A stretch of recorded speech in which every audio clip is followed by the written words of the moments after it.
আপনারা সবাই কীর্তন শুনতে এসছেন, মন্দিরে প্রণাম করছেন বা বাড়িতে মন্দিরে প্রণাম করেন। প্রণামে কিন্তু নিয়ম আছে। ভগবানকে বাঁ দিকে রেখে প্রণাম করবেন, দেবদেবীকে ডান দিকে রেখে প্রণাম করবেন। যদি আপনি মন্দিরে রাধাকৃষ্ণ আছে, আপনি সোজা প্রণাম করছেন, আপনার কোনো ফল হলো না, গোটাটাই জিরো ব্যালেন্স, বেকার হবে আপনার।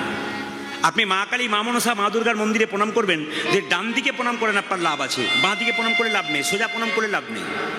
শিখতে হয় কীর্তন শুনতে এসে কি আমি কোন দিকে প্রণাম করব। আর সাধুগুরু বৈষ্ণব বাবা মাকে প্রণাম করতে হয় কোন দিকে? সোজা। তবে প্রণামটা কিন্তু এরকম, উনি দাঁড়িয়ে থাকলে আপনার ডান হাতটা যেন ডান পায়ে, বাঁ হাতটা যেন বাঁ পায়ে পড়ে। কিন্তু এরকম করে প্রণাম করলে দেখবেন কি হবে, আপনার ডান হাত তো না বাঁ পায়ে, আপনার বাঁ হাতটা না ডান পায়ে পড়বে। কিন্তু প্রণামটা আপনার কীরকম করতে হবে না, এইরকম করতে হবে, বাঁ হাতটা নিচে, ডান হাতটা উপরে। দেখে নেবেন আপনার ডান হাত ওনার ডান পায়ে পড়বে, আপনার বাঁ হাত ওনার বাঁ পায়ে পড়বে। এই জন্য তো কৃষ্ণ পাটা এরকম করে চরণটা বাঁকা রেখেছে। কৃষ্ণকে জিজ্ঞেস করছো তুমি পাটা বাঁকা রেখেছো কেন? বলে প্রণাম উল্টো করে দিয়েছো কেন? বলে যেই আসছে সে সোজা করে প্রণাম করছে, উল্টো করে করছে, এই জন্য আগে থেকে আমি উল্টে দিয়ে বসে নিলাম যাতে প্রণামটা সোজা হয়। এই জন্য ভগবান উল্টে দিয়েছে পাটা, কেন? সোজা করে প্রণাম। বাবা শিব বসে আছে বাবু হয়ে, কেন বসে আছে বলুন তো? না, প্রণামটা যেন উল্টো না হয়। তাই সবাই লক্ষ্য করুন মায়েরা, আপনারা কিন্তু সাষ্টাঙ্গে প্রণাম করতে পারবেন না, বাবারা করতে পারবেন, আপনারা পঞ্চাঙ্গে প্রণাম করবেন। হাঁটু গেড়ে আপনার মাথা মানে কপাল মাটিতে ঠিকবে, দুটো পা ঠিকবে, আর কি ঠিকবে? দুটো হাত ঠিকবে। এই পঞ্চাঙ্গ কিন্তু মাটিতে ঠিকবে, আপনার প্রণাম হবে। জগন্নাথ মন্দিরে প্রণাম করে যখন কৃষ্ণমন্ডল বাড়ি যাচ্ছে, গাইতে গাইতে যাচ্ছে, আহ ভগবানের কি লীলা গো, হরে কৃষ্ণ, ভগবানের কি লীলা, জগন্নাথ মন্দিরে ভগবানের কি লীলা গো, দেখো জগন্নাথের কৃপায় আমি সন্তান পাবো, গাইতে গাইতে যাচ্ছে। আজ একটা দারুণ দিনে কীর্তন হচ্ছে, কিন্তু ফলহারিণী অমাবস্যা। যদি তীর্থস্থানে কোনোদিন কেউ যান, সবাইকে বলা রইল একটা কাজ করবেন শাস্ত্র অনুযায়ী। তীর্থস্থানে গেলে আপনি একটা ফল ত্যাগ করে আসবেন। যে ফলটা খেতে আপনি খুব ভালোবাসেন, ওই ফলটা তীর্থে গিয়ে বলবেন, প্রভু এ ফল আমি জীবনে খাবো না, তোমার চরণে দিয়ে চলে গেলাম। তীর্থস্থানে গেলে ত্যাগ কিছু করে আসতে হয়।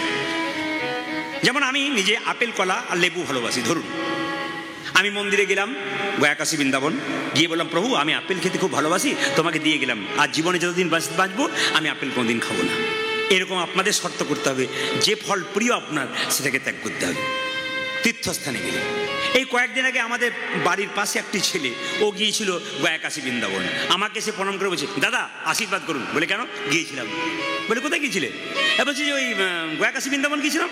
বাহ, ফল ত্যাগ করেছো? হ্যাঁ, ওই যে আপনার কীর্তন শুনেছিলাম, ফল ত্যাগ করেছি। বলে কি ফল ত্যাগ করেছো? বলছে কামরাঙ্গা। বললাম কামরাঙ্গা? বললাম কেন কামরাঙ্গা ত্যাগ করেছো? বলছে টক ফল খেতে পারি না, দিয়ে চলে এলাম। বেশ করেছো, আচ্ছা করেছো। মানে এক বললাম আর এক করে বসলো আর কি। আপনারা কীর্তন শুনতে আসবেন, যদি ঠিক মতো বুঝবেন তাহলে ভালো, আর না বুঝলে বাড়িতে গিয়ে উল্টো করে ফেলবেন। খুব ভালো করে শুনবেন মায়েরা, যেই না বাড়িতে গেছে, কই গো ঘরণী, স্ত্রী দুরিকা দেবী, মায়েরা সবাই শুনবেন, তীর্থস্থানে যদি আপনি যেতে না পারেন, সবাই তাকাবেন, আপনার সময় নেই হতে পারে, আপনার টাকা পয়সা নেই হতে পারে, আপনি তীর্থস্থানে যেতে পারলেন না, আপনার বাড়ির পাশে বা পাড়াতে কেউ যদি বয়স্ক মানুষ তীর্থস্থানে গেছে, আপনি গিয়ে তাকে একটু প্রণাম করলেন, একটুখানি ফল আপনি পাবেন। আপনার বান্ধবী গেছে তীর্থস্থানে, তাকে গিয়ে একটু আলিঙ্গন করলেন, আপনি ফল পাবেন। মেয়েকে আলিঙ্গন করলেন, ছেলে যদি হয় ছেলেকে আলিঙ্গন করলেন, বাচ্চা ছেলে যদি যায় একটু কোলে করে আদর করে নেবেন, ব্যাস কিছুটা ফল পাবেন। দুরিকা দেবী গলায় কাপড়টা দিয়ে, স্বামী এসো এসো এসো, পাটা ধুয়ে দিই। স্বামীর চরণ দুটো ধুয়ে দিল। সবাই তাকান, যে যেখানে বসে আছেন, এই যে মাসি, ও মাসি, কানে কানে যেতে বলছেন নাকি? যখন মৃত্যুর সময় হয় তখন বলবেন, দিদি এসো আমি চললাম, তুমিও যাবে। কেউ যাবে না, যতই ডাকুন কেউ যাবে না। হ্যাঁ, ঠান্ডা মাথায় কীর্তন শুনুন, দেখুন ভালো লাগবে। আচ্ছা বেশ বেশ, হরে কৃষ্ণ। একবার কথা বলবেন না? সবাই বল, রাধা রানী কি, শ্যাম সুন্দর কি, মদন মোহন কি, হরিবাসর কি, সাধুগুরু বৈষ্ণব কি, গৌর ভক্তবৃন্দ কি। সবাই তাকে বলবেন। স্ত্রী কি করলো? পা দুটো ধুয়ে দিল। ভয়ে জিজ্ঞেস করতে পারছে না কি তুমি চাইলে, কেন? কঠিন লোক তো, চাইবে না বলেছে। স্বামী জগন্নাথ কেমন দেখলে? খুব ভালো দেখলাম, খুব ভালো দেখলাম। আচ্ছা আচ্ছা, তিনজনকে দেখেছো? মানে কায়দা করে করে জিজ্ঞেস করবার চেষ্টা করছে, তিনজনকে দেখলে? হ্যাঁ গো, দুরিকা একটা কি একটা জিনিস চেয়ে বসলাম। কি জিনিস চাইলে? আমি না কি যেন মনে হলো জগন্নাথে গিয়ে বললাম, গাড়ি বাড়ি টাকা পয়সা ধন দৌলত কিছু চাই না, আমি একটা কৃষ্ণ ভক্ত সন্তান চেয়ে বসলাম। দ্বারিকা দেবী মনে মনে ভাবলেন, স্বামী, যেদিন থেকে তুমি জগন্নাথ মন্দিরে গিয়েছিলে আমার সন্তান নাই, আমার যে কি কষ্ট আমি ছাড়া কেউ বুঝতে পারি না। সেই দিন থেকে মন্দিরে বারবার কেঁদে কেঁদে বলেছিলাম, জগন্নাথ, আমার স্বামী তোমার কাছে গেছে, এমন একটা জিনিস দিও আমি খেতে পাই না পাই, যেন মা ডাকটা শুনতে পাই। ভক্ত যদি ঠিক মতো ডাকতে পারে ভগবান শুনতে পারে। ও মায়েরা, এই যে তাকাবেন, ভক্ত যদি শুনতে পারে ঠিক মতো, আপনার বাচ্চাকে আপনি কীর্তন শোনাবেন, আমি বারবার বলবো, শেষে বুঝতে পারবেন। বাচ্চাকে কীর্তন শোনাবেন, বসতে বলবেন, বাচ্চা একটু চঞ্চল হবে আমি জানি, কিন্তু স্থির করবেন, বসতে বলবেন, দেখবেন কাজে লেগে যাবে। সবাই তাকান আমার দিকে। দ্বারিকা দেবীকে বললাম, একটা সন্তান চেয়ে বসলাম। সন্তান পেয়েছো? হ্যাঁ গো, সন্তান পাবো, আমি পাবো, আমাকে জগন্নাথ দেব আশীর্বাদ করেছে, তোমার গর্ভে সন্তান আসবে। মায়েরা, জগন্নাথের কৃপাতে দ্বারিকা দেবীর গর্ভে 6 মাস পরে একটি বাচ্চা এলো। আশ্চর্যের ব্যাপার, আপনারা সবাই শুনে রাখবেন, মেয়েদের পেটে বাচ্চা থাকলে ভাগবত বলল 3টে জিনিস করলে আপনি মহাপুরুষের মা হতে পারবেন। কি? তাকাবেন, 3টে জিনিস করলে আপনি মহাপুরুষের মা: সত্য, সোচ, দয়া আর দান। যখন মেয়েদের পেটে বাচ্চা থাকবে তখন যদি সত্য কথা বলতে পারেন আপনি সব সময়, আপনি মহাপুরুষের মা হবেন, ভাগবত বলল। যদি পবিত্রতা বজায় রাখতে পারেন, নিজেকে পরিচ্ছন্নতা, মনকে পরিষ্কার রাখতে পারেন, দেখবেন আপনি মহাপুরুষের মা হতে পারবেন। আর কি? গরিবকে দান ধ্যান করতে পারলে, বৈষ্ণবকে সেবা দিতে পারলে আপনি দেখবেন মহাপুরুষের মা হতে পারবেন। এতেই পূর্বে যারা মহাপুরুষের মা হয়েছেন তারা ত্যাগ স্বীকার করেছে বলে ভালো ভালো মা হয়েছে। এমনি বাচ্চা জন্ম দিলে মা হওয়া যায় না, মা হতে গেলে কর্তব্য পালন করতে হয়।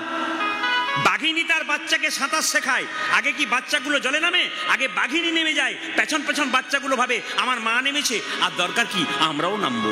ভক্তির পথে আপনি নামবেন তবে তো আপনার বাচ্চা নামবে, আপনি নামবেন না আপনার বাচ্চা কোনো মতে নামবে না। আপনি কীর্তন শুনবেন, হরিনাম শুনবেন, একদিন দেখবেন আপনার সন্তানও বসে বসে কীর্তন শুনছে। আপনি সেদিন ভাববেন আমার ছেলে কুপথে যায় নাই, অন্য পথে যায় নাই, একটা ভালো জায়গায় বসতে শিখেছে। ওই জন্য প্রতিটি বাবা মাকে বলবো, যারা কম বয়সের আছেন, ছেলে মেয়েদেরকে অন্তত হাতে ধরে এখানে বসান। কেন? যতক্ষণ শুনবে পবিত্র কথা ততক্ষণ তার হৃদয় মন পবিত্র হয়ে যাবে। সবাই লক্ষ্য করুন মায়েরা, গর্ভে বাচ্চা থাকাকালীন অনুকূল ঠাকুর বললেন যে মেয়েদের পেটে বাচ্চা থাকলে শ্রীমদ্ ভাগবত গীতা পড়বেন, মন্দিরে প্রণাম করবেন, ভগবানের কাছে বলবেন ছেলে হোক আর মেয়ে হোক যেন কৃষ্ণ ভক্ত হয়। আর কি করবেন মায়েরা? তুলসী গাছে জল দেবেন, পরিক্রমা করবেন যদি পেটে বাচ্চা থাকে। আর কি? মহাপুরুষের ছবিতে প্রণাম করবেন। কারণ মনোবিজ্ঞানীরা বলছেন যদি কোনো মেয়ে গর্ভে বাচ্চা থাকাকালীন মহাপুরুষকে প্রণাম করে, ঈশ্বরচন্দ্র বিদ্যাসাগর, রবীন্দ্রনাথ ঠাকুর, এদেরকে যে বিবেকানন্দ প্রণাম করতে পারে, তাহলে কি হবে? মহাপুরুষের ভাব তার সন্তানের মধ্যে কিছুটা পড়তে হবে। কিছু কাজ করতে হয়, এমনি বাচ্চা চলে এলে হবে না। গরু ছাগলে ভেড়ার বাচ্চা আসে, ওরকম বাচ্চা এলে হবে না। বাচ্চা আসতে গেলে মাকে অনেক যত্নবান হতে হয়, বাবাকে অনেক যত্নবান। এমনি ভালো সন্তানের মা পাওয়া হয় যায় না। মাটি খাঁটি না হলে বীজ ভালো হবে না, গাছ ভালো হবে না। আপনি মাটি ভালো হবে, বাবাটি ভালো হবে, সন্তান অবশ্যই ভালো হবে। মায়েরা সবাই লক্ষ্য করুন, 10 মাস 10 দিন পরে সন্তানটি জন্ম নিল। পদকর্তা বর্ণনা করলো, দেখুন, ধারেন দাতে জন্মিল দুঃখী মণ্ডল, খালি ধারেন দাতে উলধ্বনি, ধারেন দাতে জন্মিল দুঃখী মণ্ডল।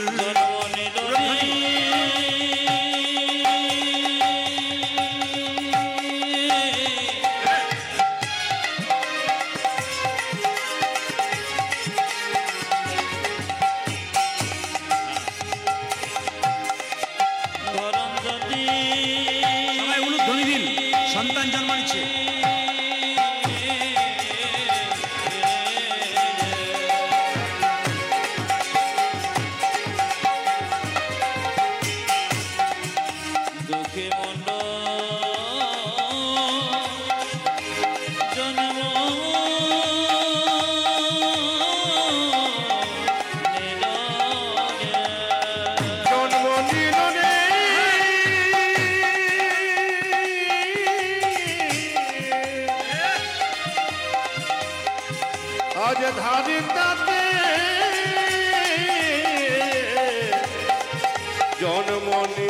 রে আজ দুঃখে মন্ড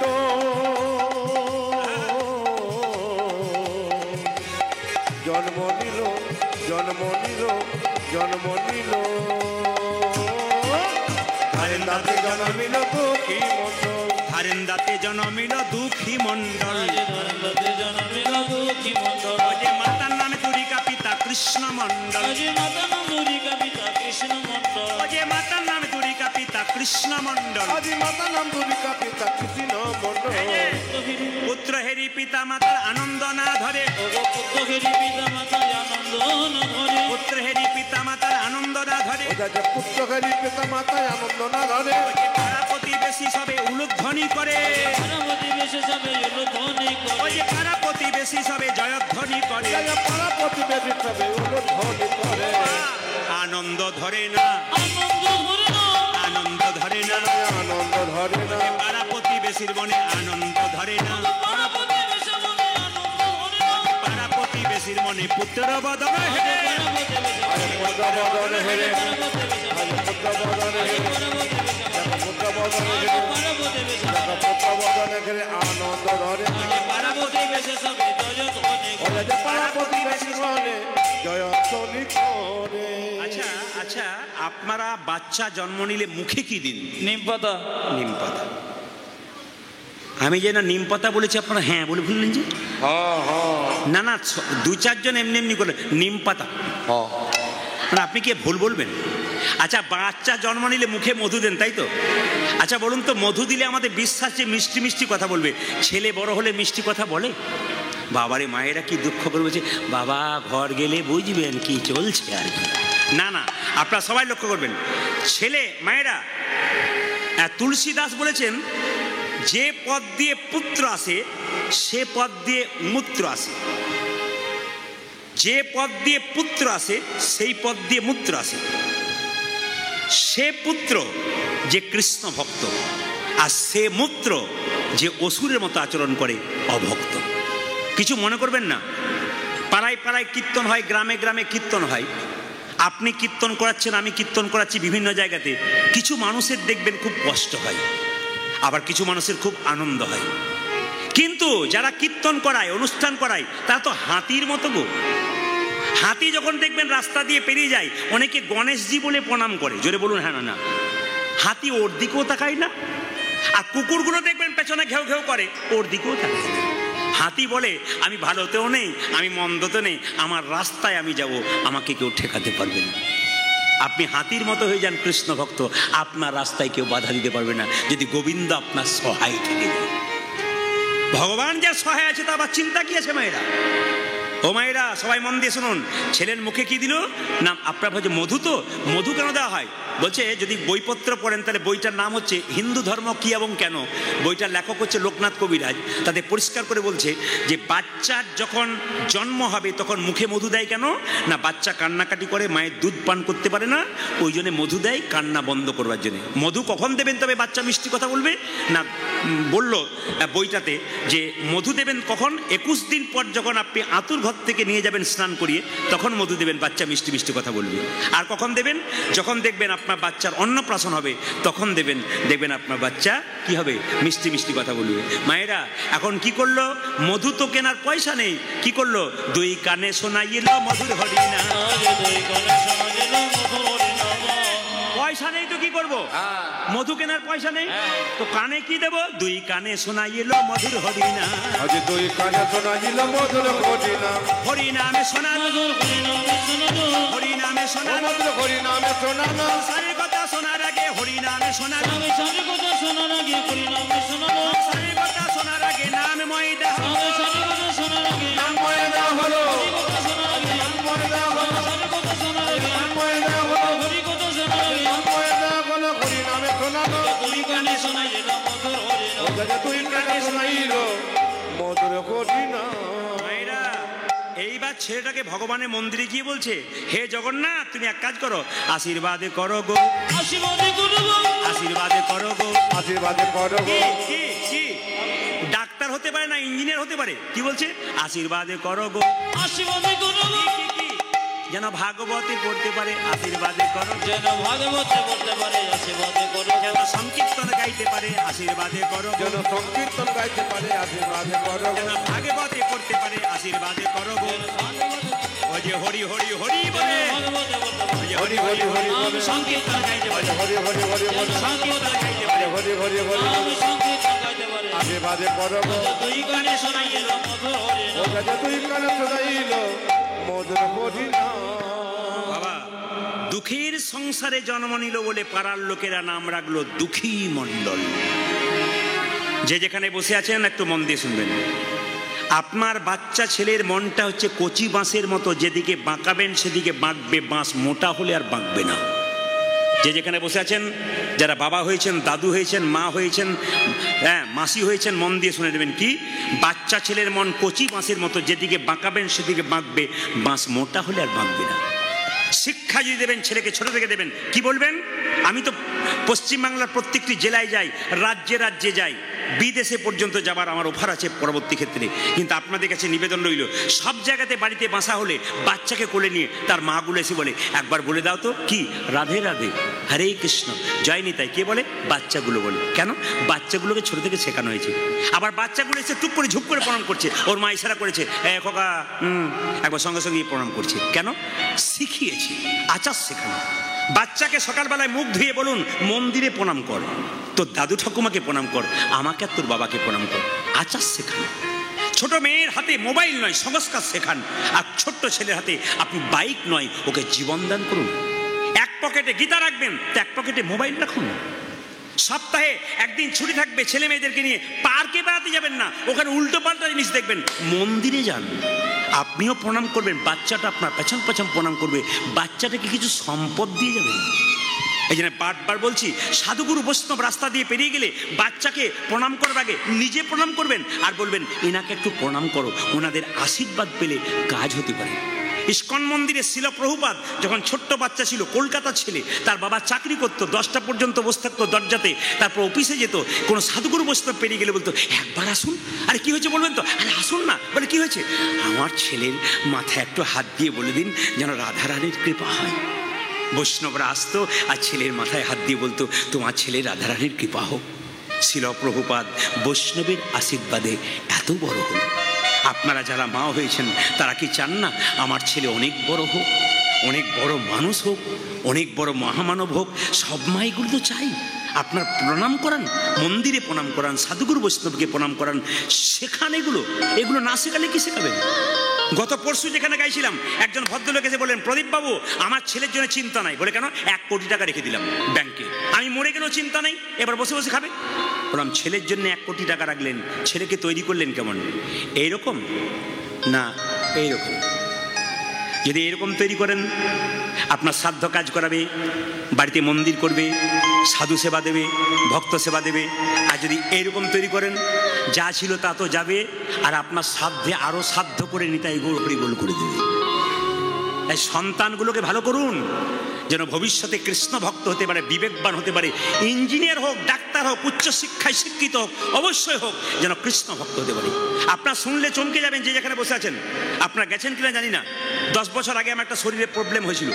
আমি চেন্নাই অ্যাপেলো গিয়েছিলাম। তো যে ডাক্তারবাবুকে আমি দেখাচ্ছিলাম তিনি ছিলেন খ্রিস্টান ডাক্তার। তার টেবিলে দেখলাম যীশু খ্রিস্টের মূর্তি আর ফুলের মালা দিয়ে পরানো আছে টেবিলে। জিজ্ঞেস করলাম, ইনি? বলছে, উনিই তো আসল, আমি শুধু চিকিৎসা করি মাত্র। আমি যে বাঙালি ডাক্তারকে দেখাচ্ছিলাম তার বাড়িতে যখন গেলাম, তখন দেখছি ভোর 4টের সময় উঠে উনি মন্দিরে পুজো করছেন। এত বড় বড় ডাক্তার, যারা লন্ডন ফেরত, আমেরিকা ফেরত ডাক্তার, তারা শিখিয়ে দিচ্ছে, আমাদেরকে দেখে শেখো। যে মেয়েটা সুনিতা উইলিয়ামস কয়েকদিন আগে 9 মাসের জন্য চাঁদে গিয়েছিল, চিন্তা করেছেন উনি কে? ওনার ব্যাগের ভেতর একটা গণেশের মূর্তি, ওনার ব্যাগের ভেতর একটা গীতা ছিল। আপনারা নারী, উনিও নারী। চিন্তা করে দেখুন কত উন্নত মানের মেয়ে। সেই মেয়েটা বিজ্ঞানী, বিখ্যাত মেয়ে। সেই মেয়েটি কি করেছে না, ব্যাগের মধ্যে একটি গীতা রেখেছে আর ব্যাগের মধ্যে গণেশ রেখেছে। এরা শিখিয়ে দিচ্ছে। আমরা শুধু উঁচু দরের মানুষ নয়, উঁচু দরের মানুষ হবার আগে আমরা ভগবানকে সঙ্গে করে নিয়েছি। আপনার ছেলে মেয়েকে আপনি পূরণ করতে পারলেন না, আপনার ছেলে মেয়েকে সেই স্বাদ পূরণ করান, আপনার ছেলে মেয়েকে বড় করুন, কৃষ্ণ ভক্ত করুন, আপনার লাভ আছে। এই জন্য বারবার বলবো, বিখ্যাত বিজ্ঞানী আইনস্টাইন জীবনে কোনদিন মাছ মাংস খায় নাই, বিরাট কোহলি জীবনে মাছ মাংস খায় নাই। আর আমরা কি বলি, ছেলে যদি মাছ মাংস না খায় তবে গ্রোথ হবে না। আমাদের খুব একটা বাক্য হয়, গ্রোথ হবে না, শরীরের মনের পাওয়ার হবে না, মাংস মাছ খেতে হবে বলি না আমরা। বিরাট কোহলি কি খেয়েছিল? ব্যাটের উপর ব্যাট 6 মারছিল। বিখ্যাত বিজ্ঞানী আইনস্টাইন কি খেয়েছিল? সারা জীবন নিরামিষ খেয়েছিল। বিখ্যাত বিজ্ঞানী আইজ্যাক নিউটন ভগবান বিশ্বাস করতেন। যাকে আপনার টাকার উপরে যে ছবিটা দেখতে পাচ্ছেন তার নাম হচ্ছে মহাত্মা গান্ধী। তিনি ছিলেন এলাহাবাদ কোর্টের ব্যারিস্টার। সকালবেলায় ঘুম থেকে উঠে স্নান করে তিনি গীতা পড়তেন, গীতাকে মা বলতেন আর নিজের মাকে মা বলতেন। এবং গীতা পড়তে পড়তে তিনি শুধু একটা কথা বলতেন, প্রভু আমাকে সম্পদ দিও না, আমি তোমায় ভুলে যাব, আমাকে বিপদ দাও যেন আমি তোমায় মনে রাখতে। এরা পৃথিবীতে এলো কেন? শিখিয়ে দিয়ে গেছে আমাদেরকে কি করে জীবন যাপন করতে হবে। আমরা শিখলাম না, আমরা পাশ্চাত্য শিক্ষাকে শিখলাম। নবদ্বীপ মায়াপুরে ইস্কন মন্দিরে ইংল্যান্ড আমেরিকা থেকে মানুষগুলো এসে হরে কৃষ্ণ বলতে পারে না, হরে কৃষ্ণ বলতে পারে না, হরে কৃষ্ণ লজ্জার ব্যাপার, ওরা বলতে পারে না তবু বলে, আমরা বলতে পারি তবু বলি না। আর কোন জায়গায় যাবেন আপনারা? নিজের ধর্মটাকে রক্ষা করুন। নোংরামি করে পাশ্চাত্য শিক্ষাকে গ্রহণ করে কাটা কাটা খাটো খাটো পোশাক পরে ধৈর্য না করে মাছ মাংস আনন্দ করে সংসারের মধ্যে থেকে সংসারটাকে জঙ্গল করে ফেলেছেন। পোলট্রির মুরগির ফার্মে গিয়ে দেখবেন এ ওকে ঠোকর মারছে, ওকে ঠোকর মারছে।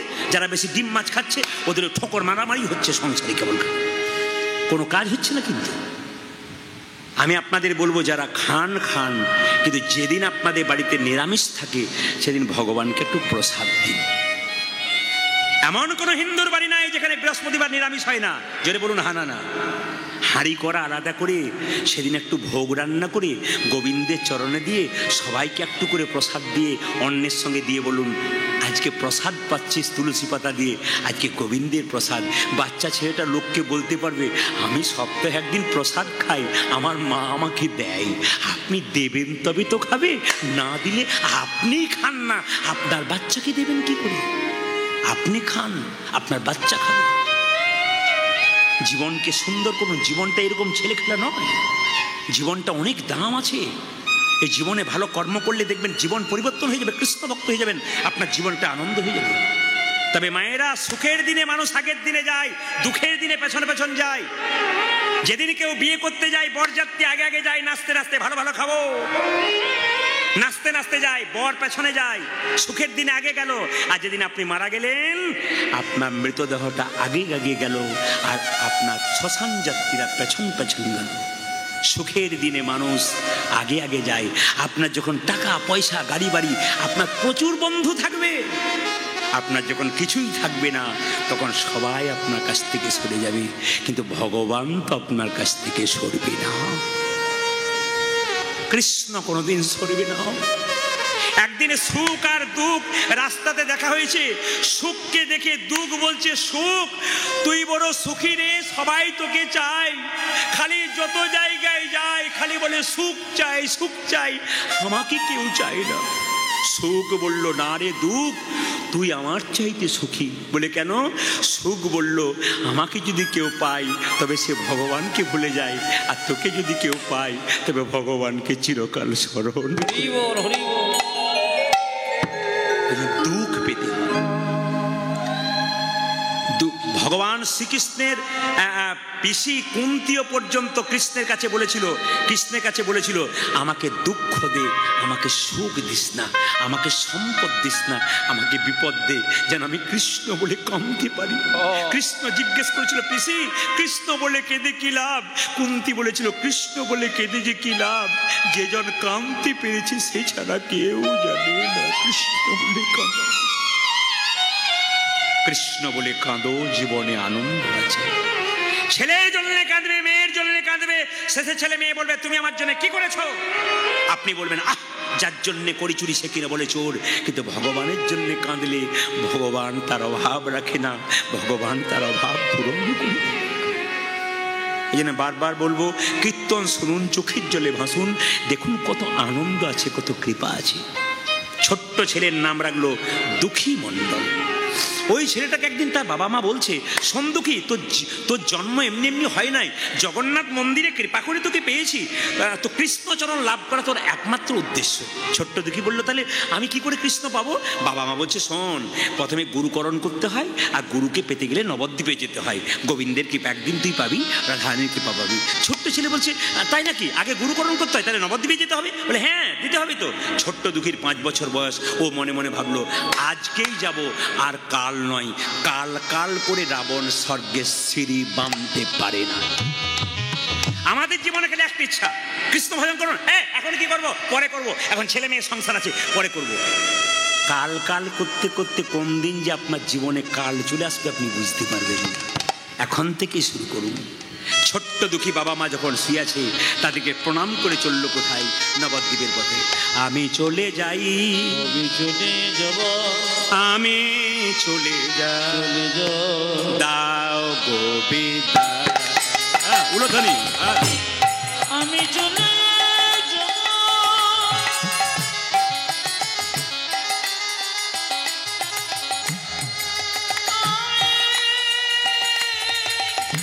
চলে যাব,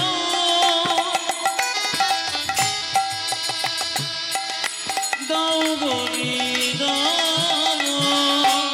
আমি চলে যাই, আমি চলে যাই, দাও গোবিন্দা। হরি বল। আমি চলি হরি বল।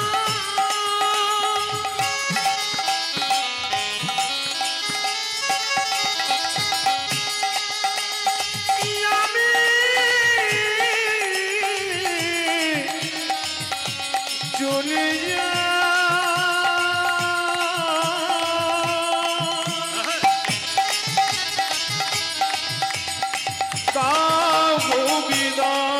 বিদায় জননী, বিদায় জননী, বিদায় জন্মভূমি,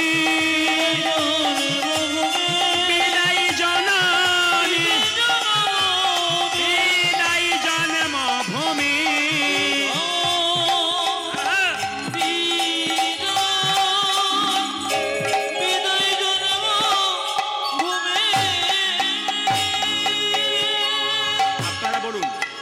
আপনারা বলুন, কত বছর বয়সে দুঃখী ঘর থেকে বেরোলো? একটু জোরে বলুন। 5 বছর বয়সে। যে না নবদ্বীপে পথ দিয়ে যাচ্ছে, বয়স্ক লোককে জিজ্ঞেস করছে, ও দাদু, ও দাদু, এটা কি নবদ্বীপ? একজন বৃদ্ধ বললো, এই খোকা, ভিক্ষা নিবি? ভিক্ষা নে। আবার নবদ্বীপ নবদ্বীপ করছিস কেন? ছোট্ট ছেলে বললো, আমাকে ভিখারি বলছো? না না, আমি টাকা পয়সার ভিখারি নই, তবে আমি ভিখারি। কিসের ভিখারি? আমি প্রেমেরও ভিখারি, প্রেম ভিক্ষা করি যাব গো নদিয়ায়, যাব গো নদিয়ায়। আমি ভিখারি, প্রেম ভিক্ষা করি যাব নদিয়া,